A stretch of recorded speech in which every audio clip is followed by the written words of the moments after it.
Once upon a time, in the heart of an ancient forest, there was a village known as Eldergrove. The village was home to a unique group of people who shared a special bond with the forest's creatures. They were called the Whisperers, as they could communicate with the animals and plants that surrounded them.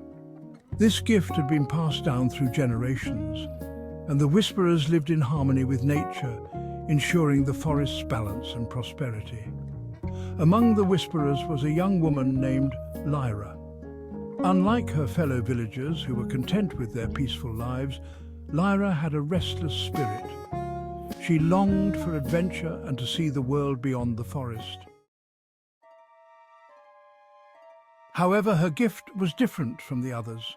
While the Whisperers could communicate with the forest creatures, Lyra could hear the whispers of the ancient trees themselves.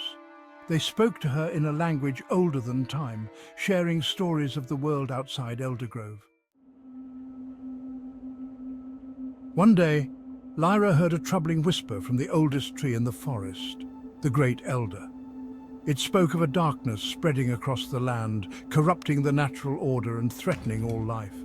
The tree told Lyra that she had been chosen to seek out the source of this darkness and stop it before it consumed the world. Determined to fulfill this calling, Lyra set out on a journey beyond the borders of Eldergrove. As she ventured deeper into the world, she discovered that the whispers of the Great Elder were true. A shadowy force was spreading, causing the once thriving landscapes to wither and die. The animals fled and the rivers ran dry.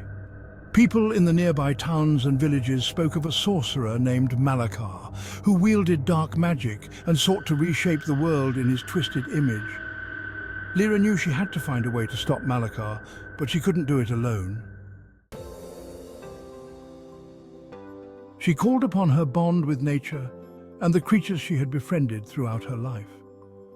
From the skies, a majestic eagle named Ether came to aid her, offering sharp eyes and swift wings. From the rivers, a playful otter named Nyx joined her, bringing agility and knowledge of hidden waterways. Even the forest's ancient spirits, the dryads, emerged from their trees to guide her path.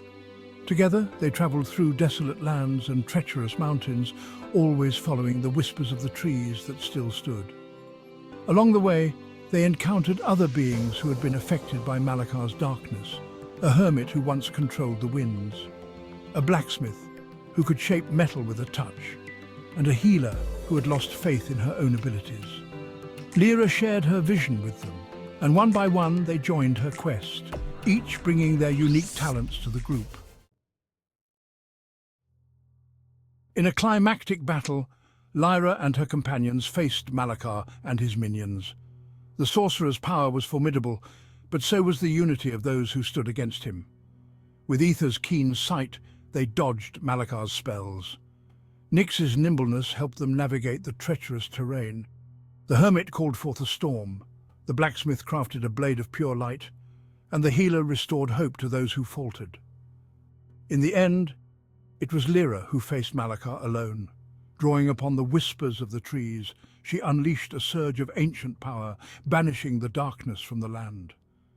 As Malakar's fortress crumbled around them, the sorcerer fell, and the shadow that had gripped the world began to dissipate. With the land free from darkness, Lyra and her companions returned to Eldergrove, where the villagers celebrated their victory. The forest began to heal, and life returned to the once barren landscapes. Lyra's journey had come to an end, but she knew her role as a protector of the natural world was just beginning. She continued to listen to the whispers of the trees, always vigilant for signs of trouble. And so, the legend of Lyra, the whisperer who saved the world, spread far and wide. Her story was passed down through generations, reminding all who heard it that the bond between nature and humanity was sacred and must be cherished. And in the heart of Evergreen, the ancient trees stood tall, their whispers now a song of hope and harmony for all who listened.